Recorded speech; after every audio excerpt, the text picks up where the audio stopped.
Down, and now, last but not least, we get all the Misty Blues safely back on the ground. So once again, I'll ask you to put your hands together for the amazing...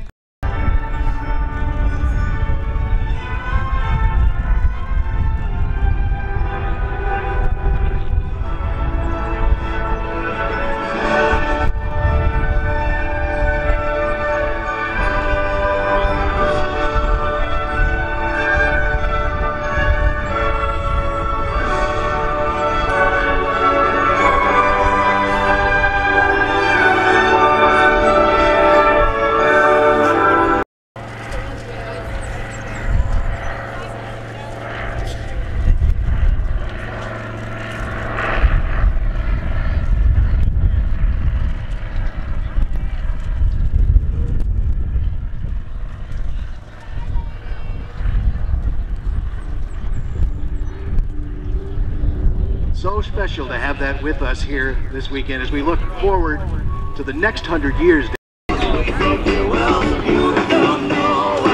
Coming in from the right.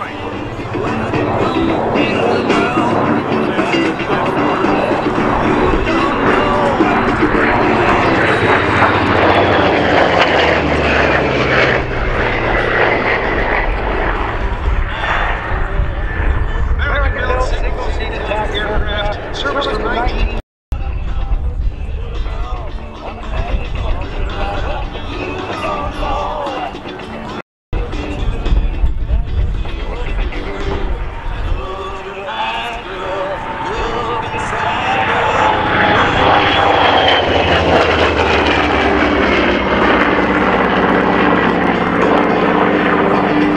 The sound of that right are 3350 26 and video. Here's the money shot, ladies and gentlemen, the Sky Raider.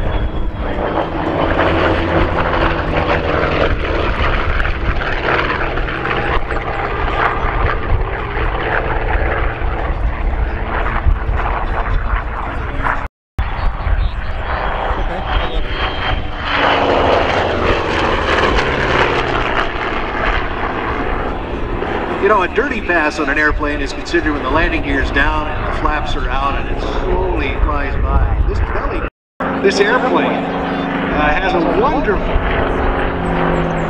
connection to its big wing. The jet-powered A-10 Thunderbolt II you know so well here at Selfridge was based on specifications for a modernized Sky Raider with a heavy payload and good endurance. Great to have it here. Landing gear down, getting ready to recover this big tail dragger now. The Sky Raider to help honor our Vietnam-era veterans here this weekend.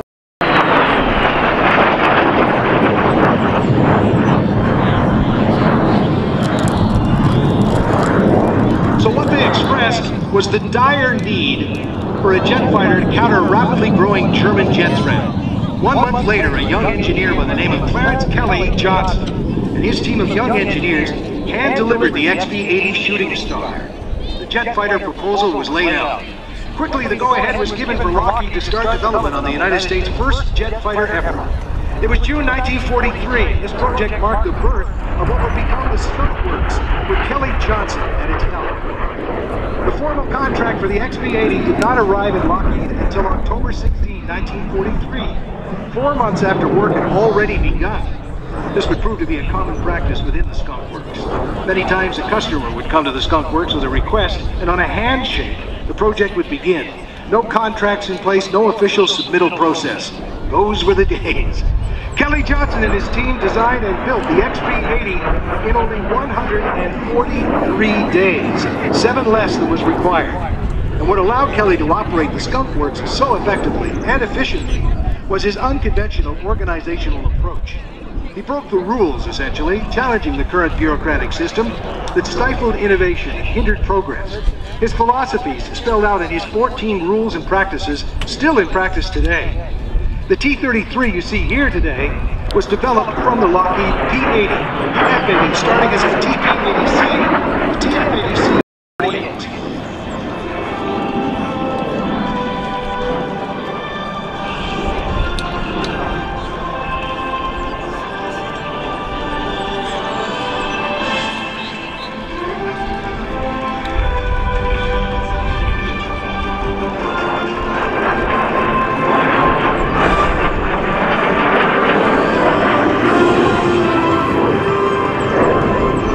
and that Skunk Works, of course. A rented circus tent next to the manufacturing plant that produced a strong odor of the plant, tent, and the plant.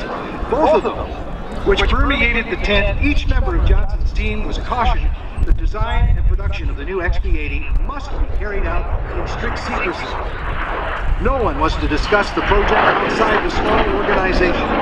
The team members were even required to be careful when they entered the phone.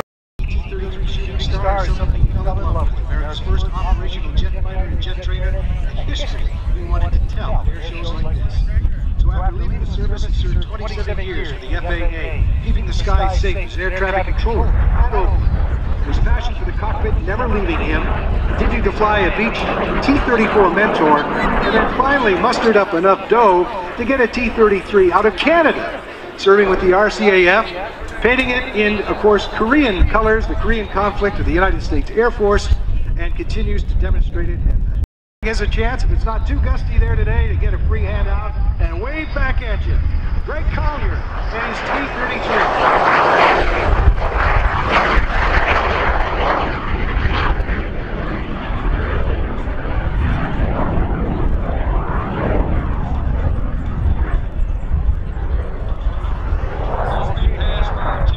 And an opportunity to learn, see, and do.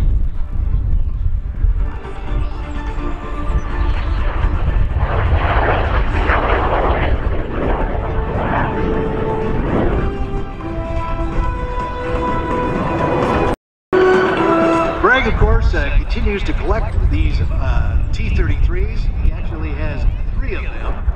One of them he's using for parts right now, the other one stationed on the other side, west coast, east coast, so he doesn't have to do as much trips like flying in the aircraft. And he's pretty much looking forward to his home base show coming up in October, Fleet Week San Francisco, where along with Scratch Mitchell, former lead of the Canadian Snowbirds jet demonstration team, will fly a 2-ship formation out over the bay between the Golden Gate Bridge, Alcatraz Show Center, and of course the Bay Bridge to the right, the spectacular show.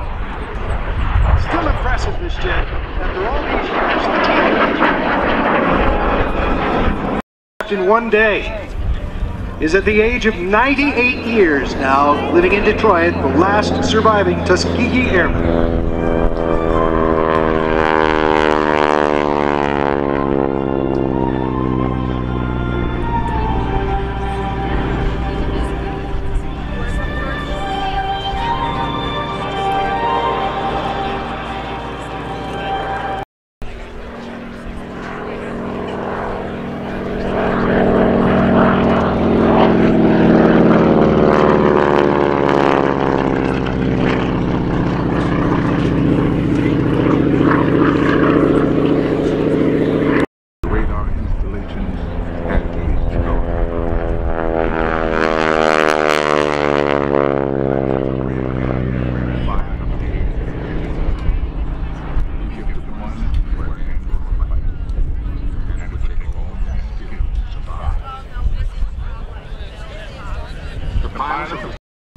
First African-American combat pilot in the system.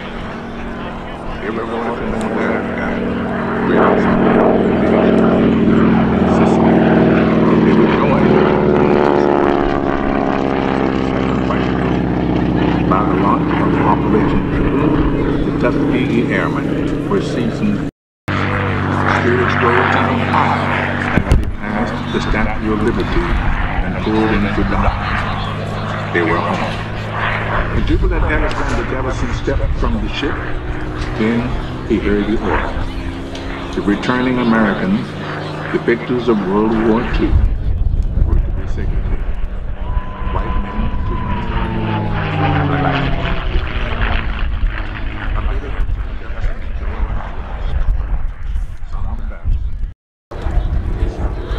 B-51 Mustang, not only one of the most beautiful, the most beautiful aircraft ever produced, and the history of Minnesota. After in the late 1940s here in Selfridge, and it was also assigned to the Michigan National Guard when the Michigan National Guard became independent, as the Air Force became independent after World War II, and when the Michigan National Guard was operating at Detroit Metropolitan Airport, they were flying B-51 Mustangs.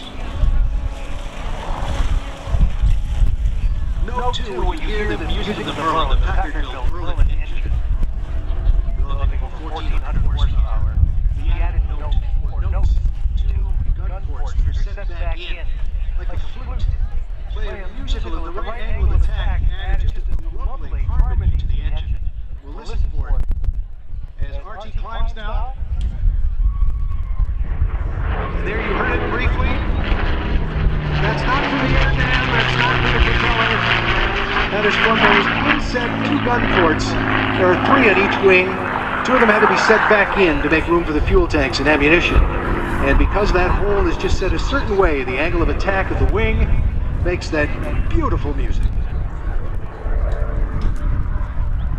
Today's 107th Fighter Squadron in World War II was an observation squadron, so they were flying over the battlefields, taking pictures. They were using a variant of the P-51, and that was the aircraft that the 107th Observation Squadron used to fly over the beaches of Normandy leading up to D-Day, taking thousands of pictures so General Eisenhower and other planners could decide the best method for attack and invasion on D-Day, flying a variant of the P-51 Mustang. Again, a beautiful painting depicting that scene, too, that you can see in the museum and over here. There's that beautiful added note, if you will, as RT climbs. This airframe was delivered to the 445th Fighter Squadron in Bakersfield, California back in 1945, just after the war. It served many active Guard units. Last duty station, Kentucky Air National Guard. Surplus from the United States Air Force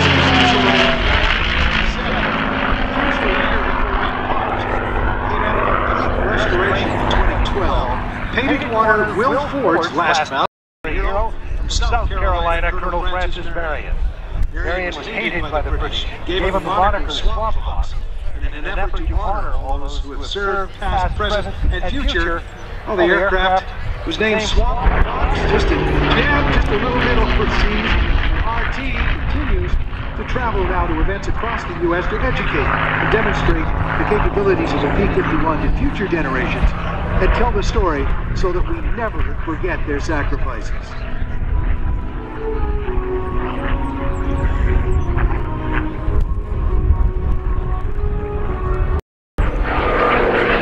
The photo pass for the P-51.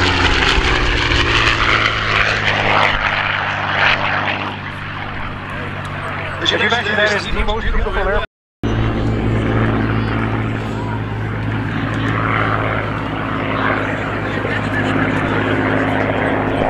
I'll direct your attention to the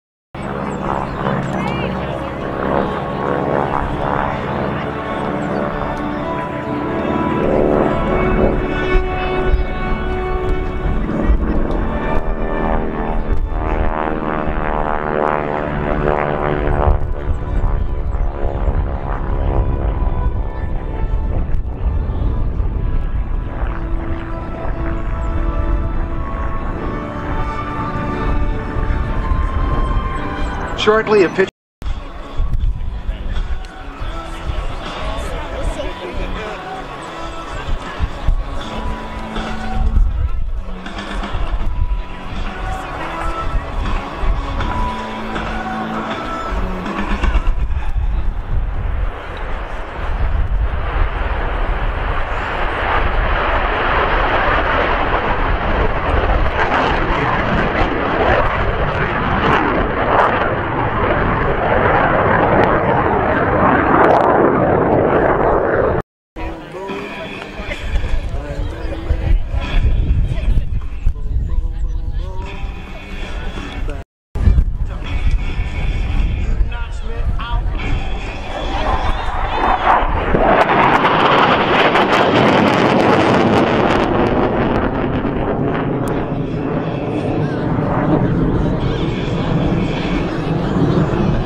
About, Dan. It's good to hear it over Selfridge again, isn't it? That is the sound of freedom. That aircraft operated here in the middle 1970s, flown by the 107th Fighter Squadron. There's a...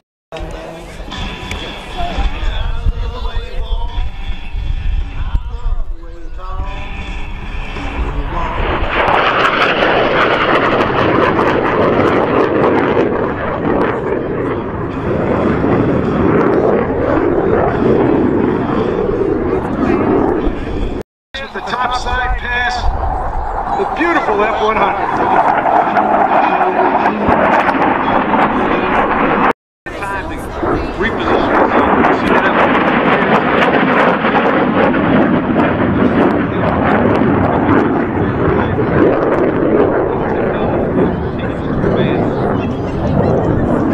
And hopefully you'll have the burner back on again, so listen to the pop.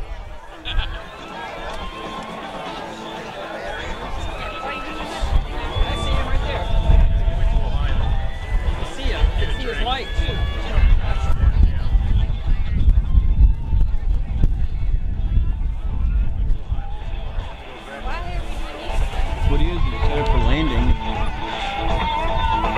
We got him recovering. He's all set up there to land. Nice long approach. Again, respectfully, carefully bringing this important aircraft back to the ground, keeping the nose wheel up. Now he can't hear your appreciation, but he'll be looking for it. He's got the drag shootout, all this old technology, the first of the Century Series fighters. So give him a wave of appreciation. Show him how much you enjoyed that of bringing these memories back in the last remaining flying F-100. Dean Kutchall in this beautiful Super Sabre. The Skyhawk.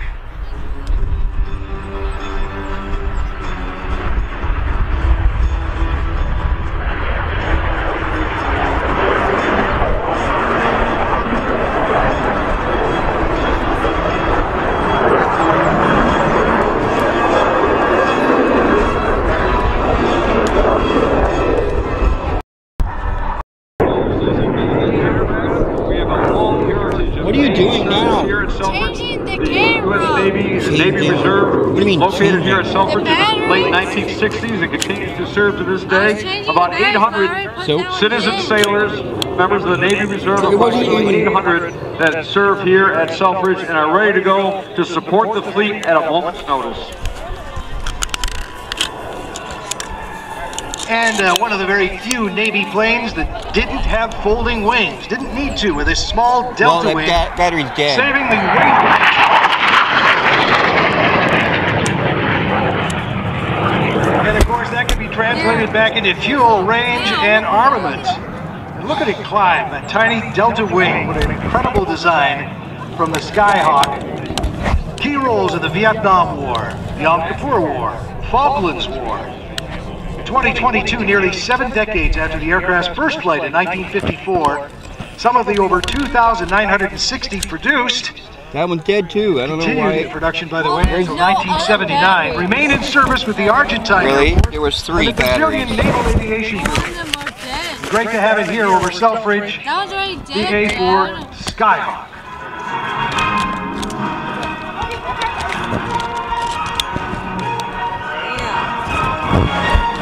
God damn it. You know,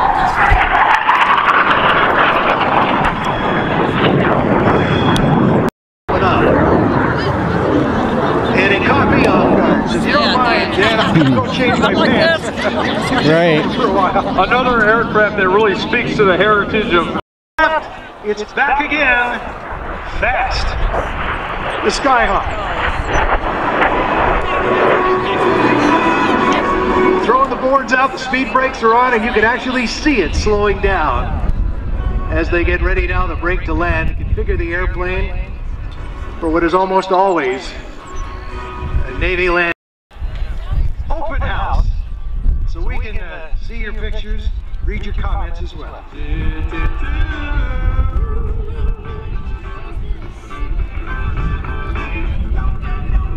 Nice.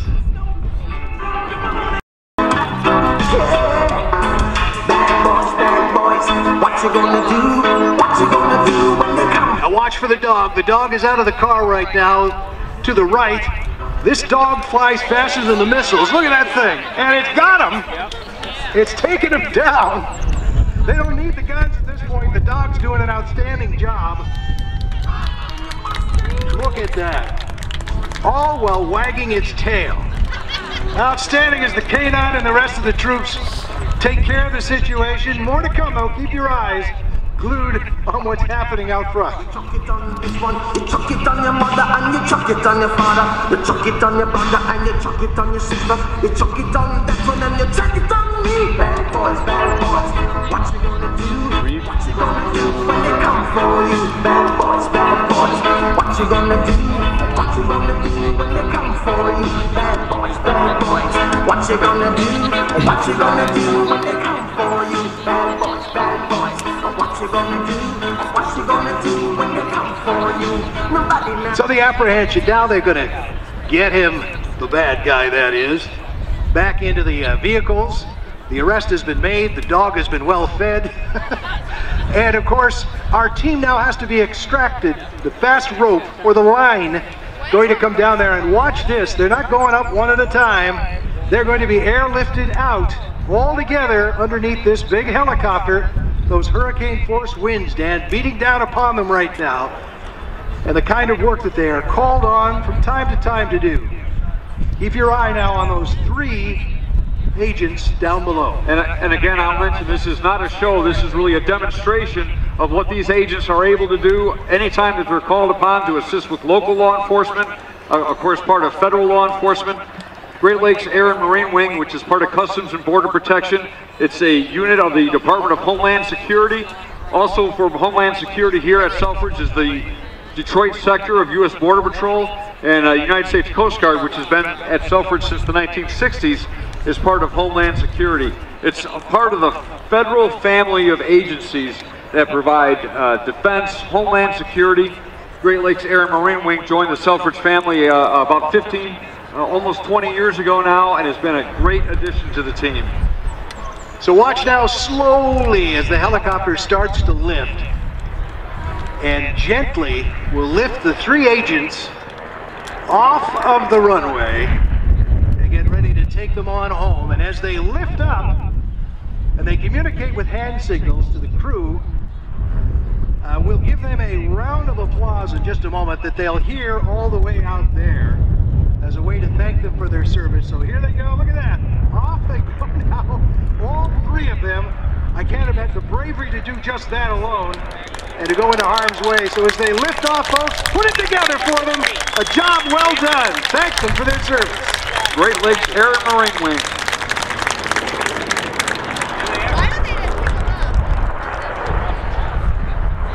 I'll tell you that UH-60 helicopter is just a workhorse across multiple services, multiple agencies. It's a pleasure to see that in the sky over Selfridge today.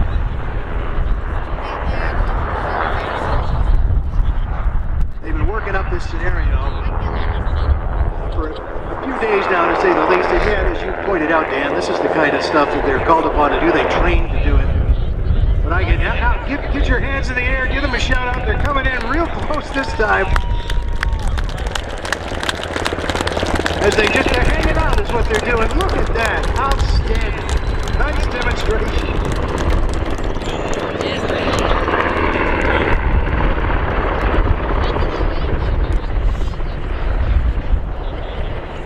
Waving.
Bravo 1 point in from the show force.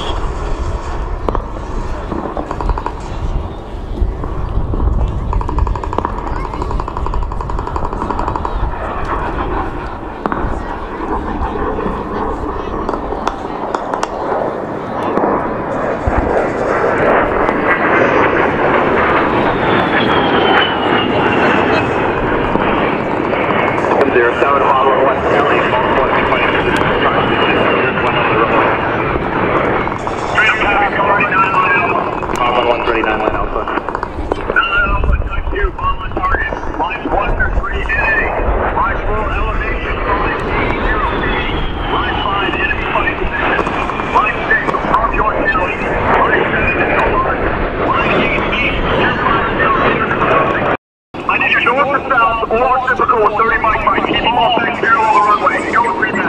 Hog 1, reach back, line 4, elevation 580 feet, line 6, from my tally, restrictions north to south or reciprocal 30 millimeters, all effects parallel the runway. Hog 1, that's a good read back, push your median, call in with direction. Hog 1.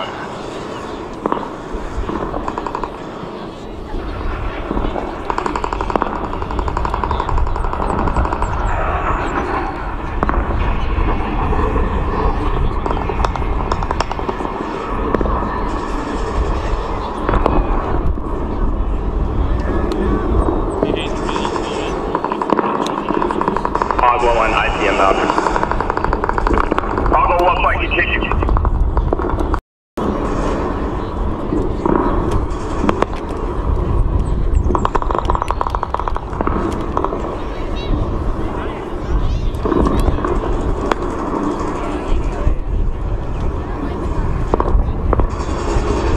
Hog 1, in from the north. Hog 1, clear eye, clear eye. Hog 1, 2. Hog 1, 2, clear eye, clear eye.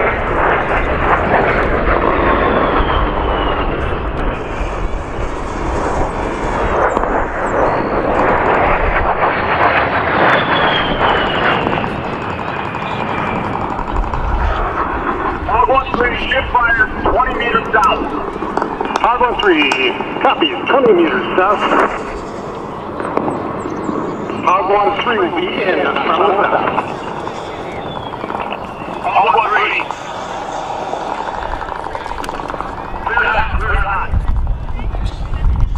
Hog 1, 3 from the south.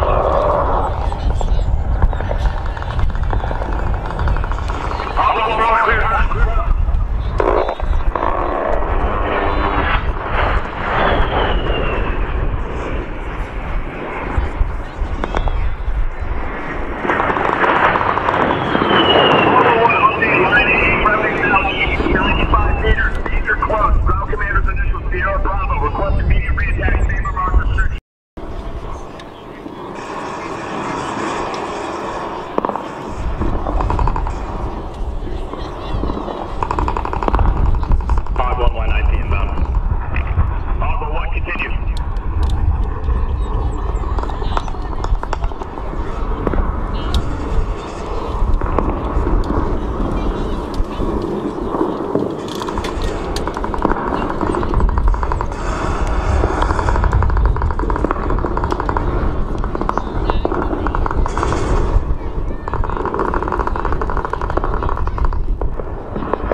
Hog 1, in from the north. Hog 1, cleared eye.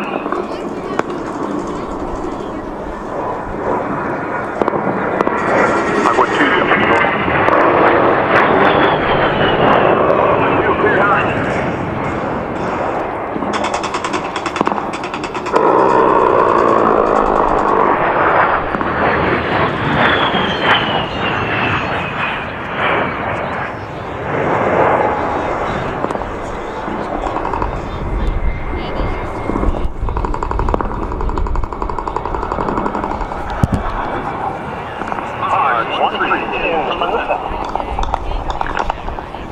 Hog 1, 3, clear eye. Hog 1, 4.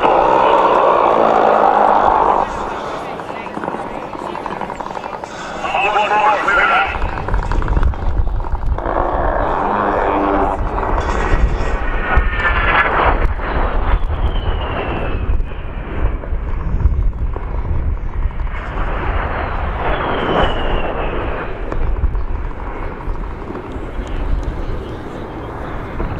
Hog 1, flight, good effect, we are no longer taking fire. The low speed pass here. This aircraft is designed to be extremely durable. Everything on this aircraft is redundant, so it can take enemy fire and continue to be part of the fight. In just a minute, we'll see the KC-135 Stratotanker that's going to come in. That aircraft is operated by the 171st Air Refueling Squadron. Of course, neither of these flying squadrons operate without the refueling. The boom that comes out of the larger aircraft, the KC-135, it telescopes, so it's between 30 and 60 feet long, and then the two aircraft connect, fly in formation, connected, and the fuel passes through that boom into the receiving aircraft. It is an amazing sight. If you go to Live Air Show TV, after today's demonstration, you'll be able to see some recorded footage of what it looks like from the boom operator's position in the back of the KC-135. Of course, the A-10 is a single-seat aircraft, so there's just one pilot on board. KC-135 flies with 3 crew, 2 pilots up in front, and then the boom operator actually lays on his or her stomach in the back of the aircraft and flies that boom into the receiving aircraft. As our A-10 make another pass here, we'll mention in just a couple of minutes, our A-10 weapons crew is over in the static display area. They've got all the munitions laid out, all the weapons that the A-10 can carry. They're going to be performing a loading demonstration, and they're going to be getting ready to start that in just the next couple of minutes. So if you want to get over and see the kind of... This is the Checkmate Jet Team. Formation takeoff followed by the single ship, who besides doing all that smoke, it's killing an awful lot of those fish flies over there, I'm pretty sure. Just to look at that, that's a good way to get rid of them. You're about to see a nice display, a gentle display of fast jet formation flying. And no, there's nothing wrong with the engine on this jet.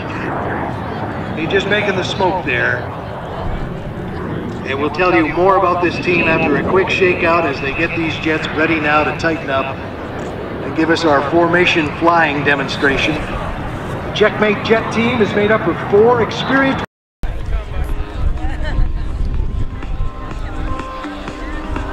The 3 ship again led by the T-33, and on its wings the L-39s and the chase plane, of course, and L-39 as well. These quiet, fast, graceful jets.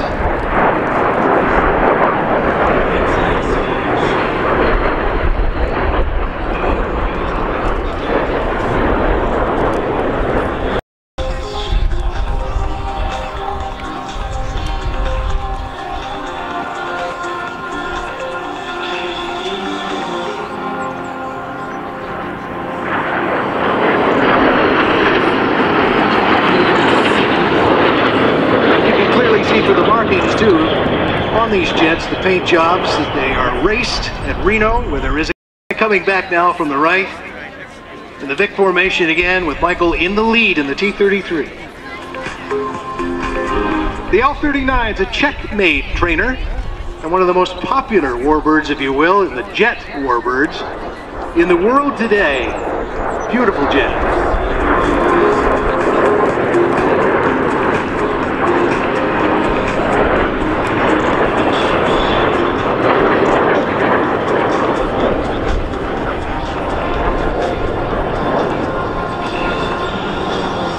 Subject to force.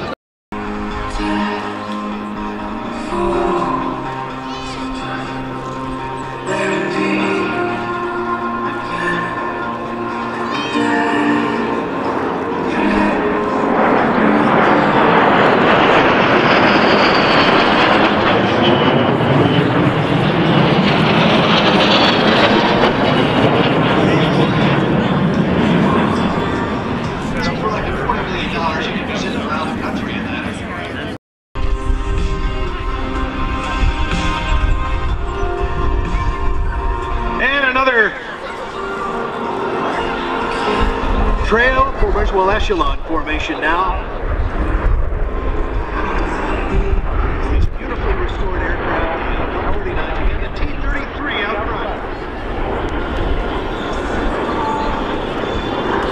front. Breitling jet team, and they made good use of this jet for their North American tour not so long ago. It's just a graceful jet to fly in as well. As we get another nice formation pass from the Checkmate Jet Team.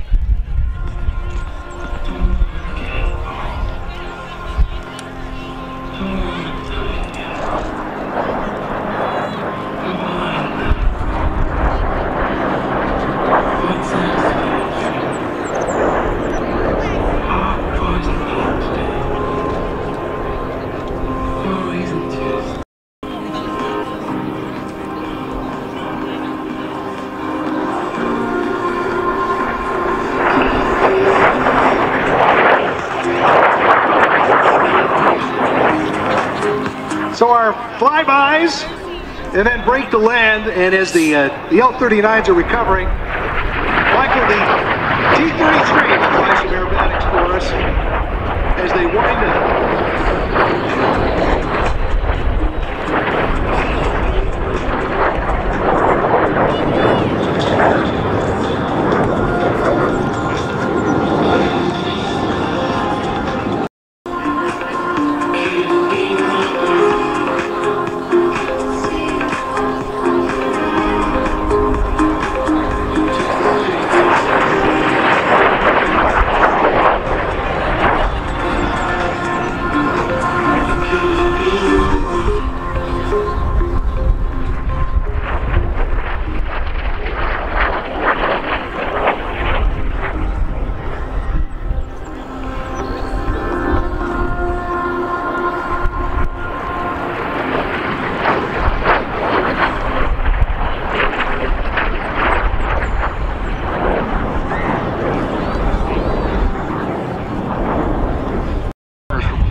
Lots more flying still to come, including that F-22 Raptor demonstration. And if you've never seen that demonstration, believe me.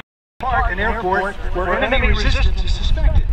With a departure climb angle of just over 25 degrees nose up, the aircraft will reach over 1,500 feet before crossing the departure end of the runway.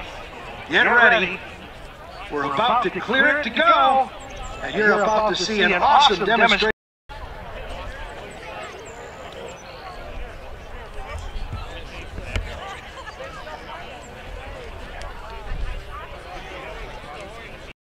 Rolling from the left. The pilots for today's demonstration, Captain Spencer Dewey, Captain Spencer Boone, and Captain Josh Bola. The loadmaster, Staff Sergeant Jose Montoya. The crew is a combined total of over 10,000 flying hours. Ladies and gentlemen, the C-17.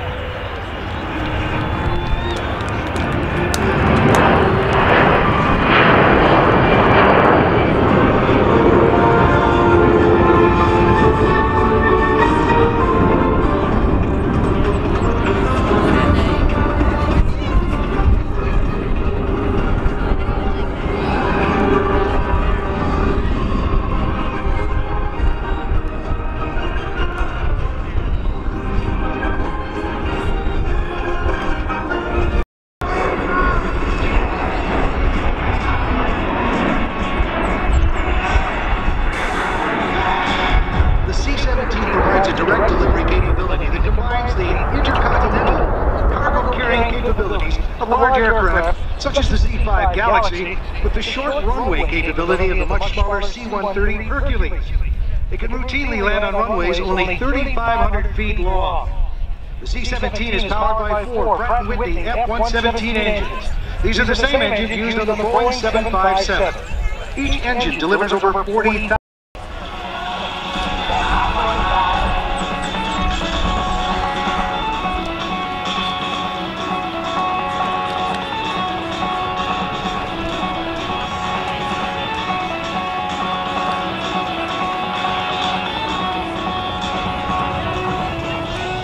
The aircraft will perform a go-around maneuver using maximum power to demonstrate its ability to park an airport where enemy resistance is suspected. So listen to the power of these engines now as it slowly flies by and then powers up. And begins its go-around. The awesome C-17 Master 3.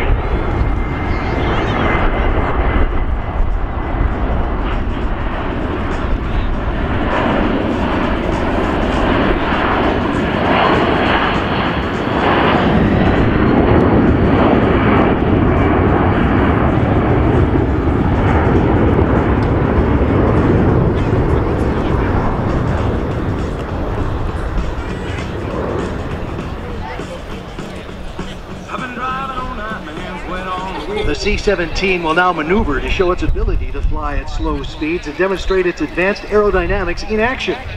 The aircraft will perform a series of steep bank turns to maneuver for a low-speed pass and circle over the mid-air field.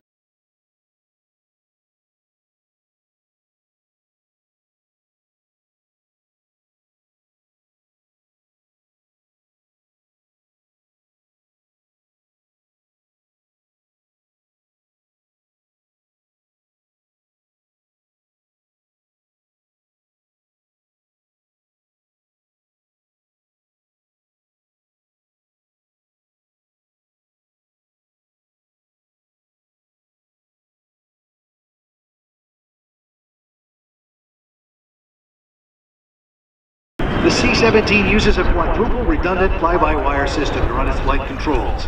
Fly-by-wire system means the aircraft's flight controls are electronically operated by inputs from the control sticks. There are 4 separate flight control computers, each of which can manage the entire system by itself. The computers continuously monitor the flight controls and each other. If there are any problems, they automatically work around the disabled system. In addition to these features, the C-17 still has a mechanical backdrop. The aircraft is maneuvering to demonstrate a full flap approach in just a few moments, getting ready now to complete its circle. As we watch the C-17 and its maneuverability. I ain't making this up. Oh, you think I'm talking crazy? In a different language you might not understand. Oh, that's alright. That's just the kind of night that made me. Sticking my mind back in time goes a mess. You wouldn't know nothing like us unless you lived. Man, I lived. The aircraft maneuvering to demonstrate next a full flap approach to a simulated short field runway. This short field capability allows the C-17 Globemaster III to land at over 6,000 more airfields worldwide than currently available to the C-5 Galaxy or commercial wide-body aircraft. In fact, the C-17 has made short field landings in Bosnia, Albania, Iraq, Afghanistan, Haiti, El Salvador, and many other countries while boasting an impressive reliability rate. The C-17 you see today weighs almost 340,000 pounds, as is, on final, its speed approximately 120 miles per hour. That's a lot of energy to get stopped at a very short distance. In a different language you might not understand. Oh, that's alright. That's just the kind of life that made me. Approaching the end of the runway, the crew will simulate arrival in an airfield with hostile forces nearby. This approach tactic can also be used from very high altitude to avoid enemy fire. The C-17 entered its inaugural flight in September 1991. Since then, the C-17 has set over 20 world records, including payload to altitude, time to climb records. Boeing delivered the first operational C-17 to Charleston Air Force Base in June of 1993. Watch now as the crew demonstrates a very short landing. The distance of the C-17 will only be 1,500 feet of runway. Ladies and gentlemen, that short landing now, the C-17.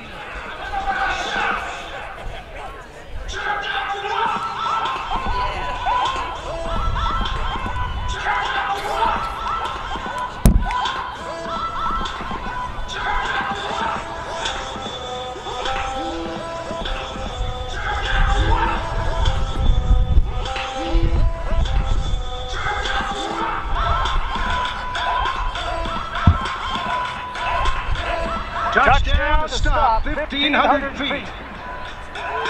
Reverse thrust deployed now, listen to the energy.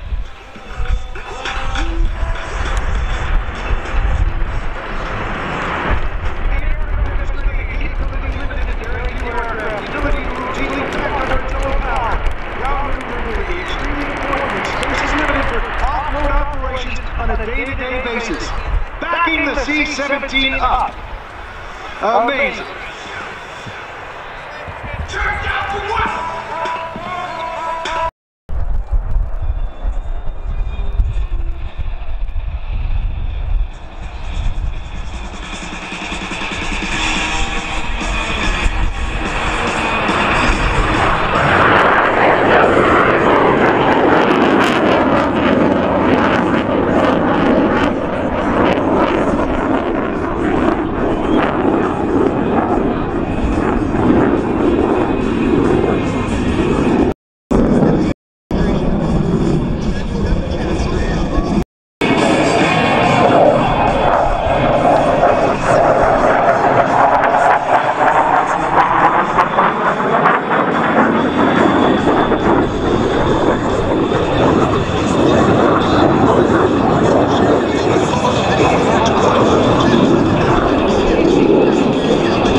over 200 switches in the car for aerial combat operations.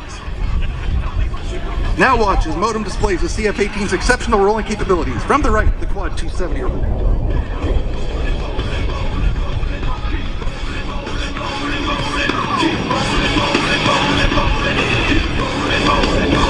Yeah, unless you got really good food, you're not going to see much of them.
Topside pass.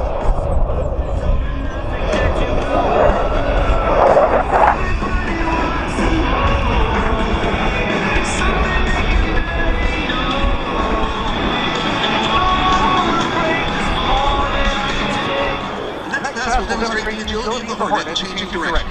Modem will fly the aircraft in a minimum radius, maximum rate, 360-degree turn. We will then display the Hornet's high alpha looping capabilities. During the turn, modem will experience over 7 times the force of gravity, or 7G. This means that in the cockpit, his body weight will rise to nearly 1,500 pounds. During this maximum performance turn, look closely for the red hot burners in the after, and red hot burners in the taillights.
is available online.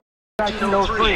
It was the crew of the nearby Gilbert Hills, North Carolina life-saving station, led by John T. Daniels, who also photographed the iconic event.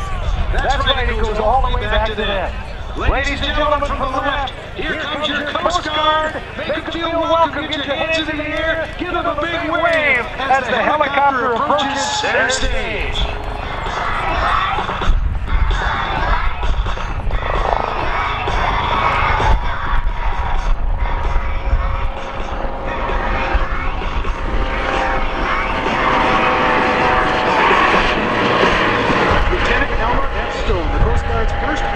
Started naval flight training in Pensacola, 1916, marking the beginning of the Coast Guard aviation. Lieutenant Stone then piloted the Navy's Curtiss and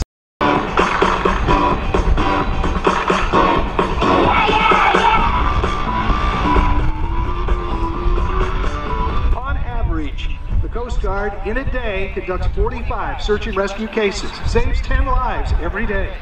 Saves over 1.2 million in property, seizes 187 pounds of cocaine, 874 pounds rather, 214 pounds of marijuana. They're busy.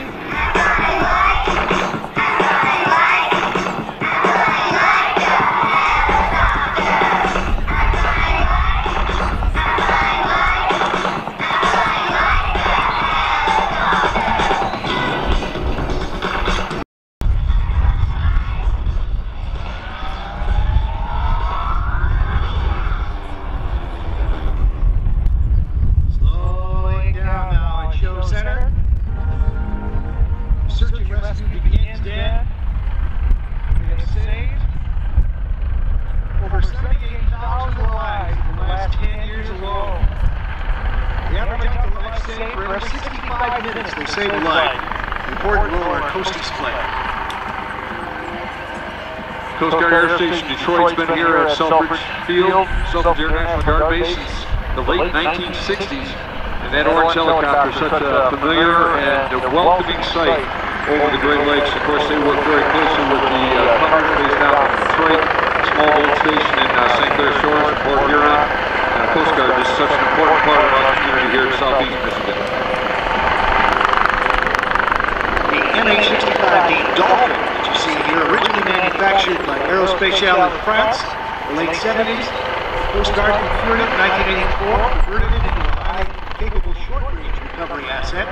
Top speed, 170 diverse missions than any other airplane. The Dolphin is an iconic workhorse, Coast Guard aviation.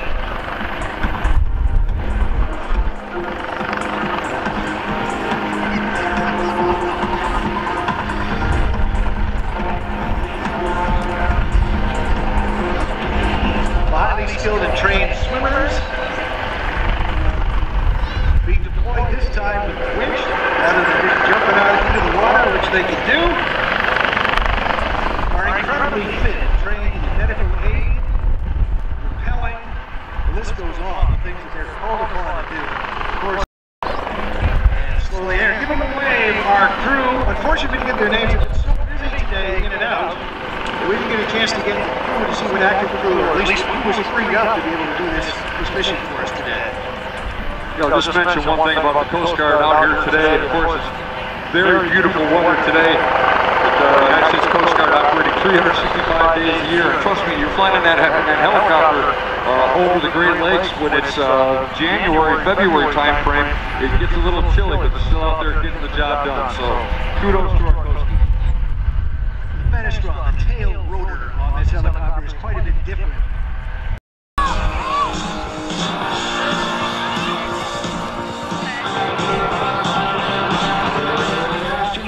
Ladies and gentlemen, on behalf of your United States Air Force, with the Commander of Air Combat Command, General Mark Kelly, and all the men and women of Air Combat Command, we welcome you to today's F-22 demonstration.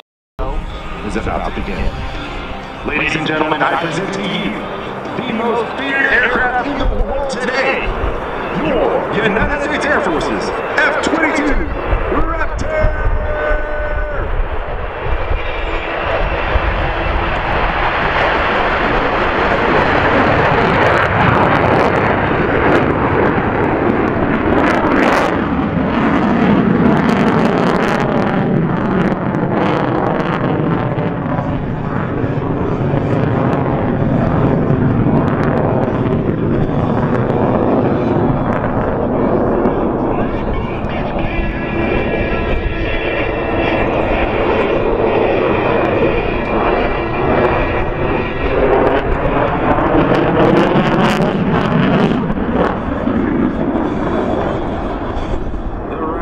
Advanced flight controls combined with its powerful engines allow the aircraft to pull more than 9 times the force of gravity. Watch from the right as the Raptor demonstrates its tight turn capability with a mid-radius horizontal turn and then powers straight up into the door. And watch as Major Gunnison changes his direction with the amazing J-turn reposition.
Less than 2,000 feet of altitude and under complete control, Major Gunnison will execute a full 360-degree flat turn.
see why the aircraft is unmatched in a vertical flight in the sky, utilizing the vectored thrust of two powerful F-119 engines, which literally flip the aircraft through the vertical and back to level flight. Following the power loop, you will see the Raptor perform a loaded roll.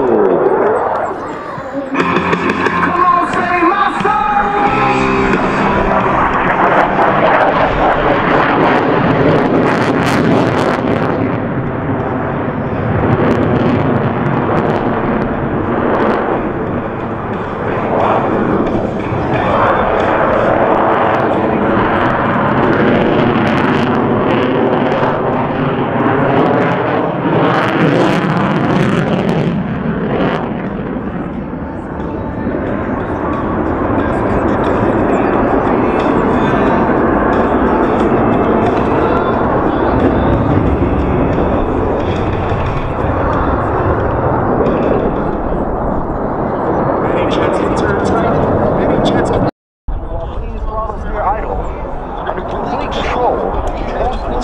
Will actually slide backwards.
Named after the most beloved aviator of our time, this maneuver is a double knife edge separated by an inverted tuck, followed by a pitch to line up in preparation for landing. This will be another great opportunity to capture the Raptor on your camera during our demonstration.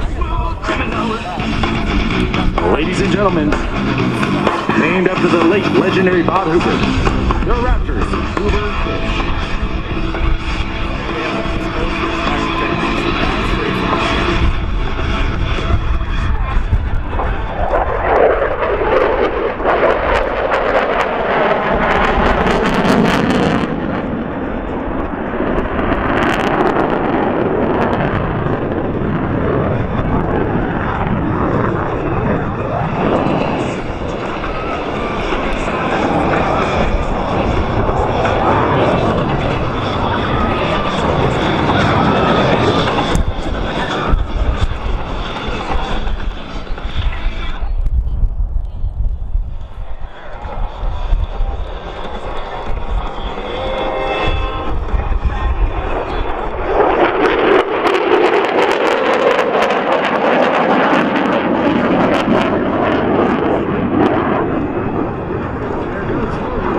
Raptor with the 9th pass. Yeah, we'll probably send a man in the sun. America. Buck. Cook. Chuck. Norris.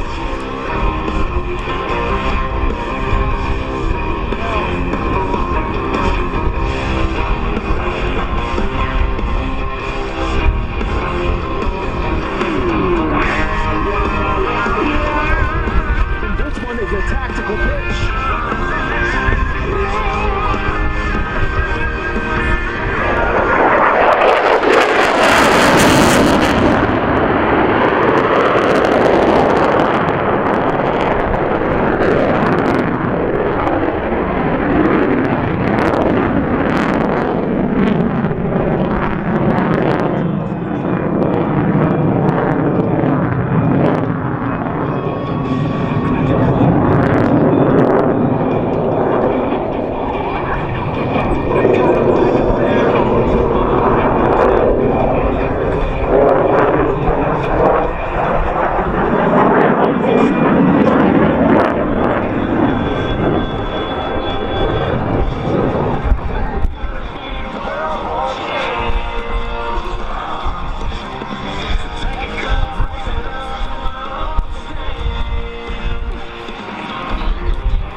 This project marked the birth of what would become the Stunt Works, with Kelly Johnson at its helm.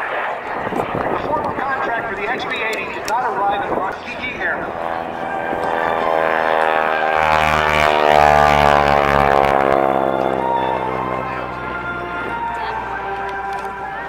Combat pilots in U.S. history.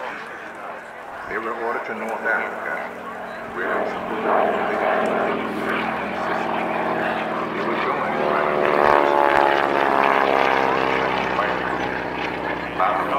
Operation.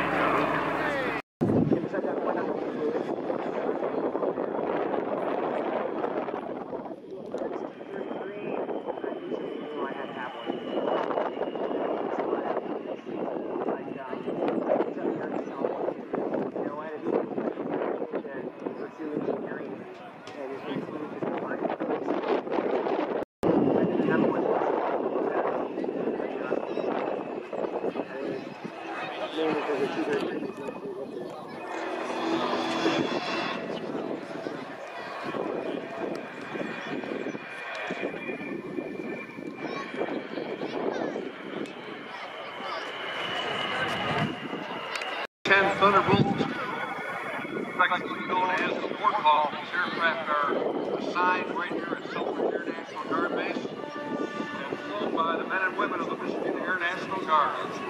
Technology, engineering, and mathematics. One of those was held here at Selfridge Air National Guard Base. These events were held to bring awareness to aviation and aerospace for high school students in the local area. At the summit event, we had flight simulators and robotics there so that students could have a hands-on opportunity so they could just get a small taste of what it would be like.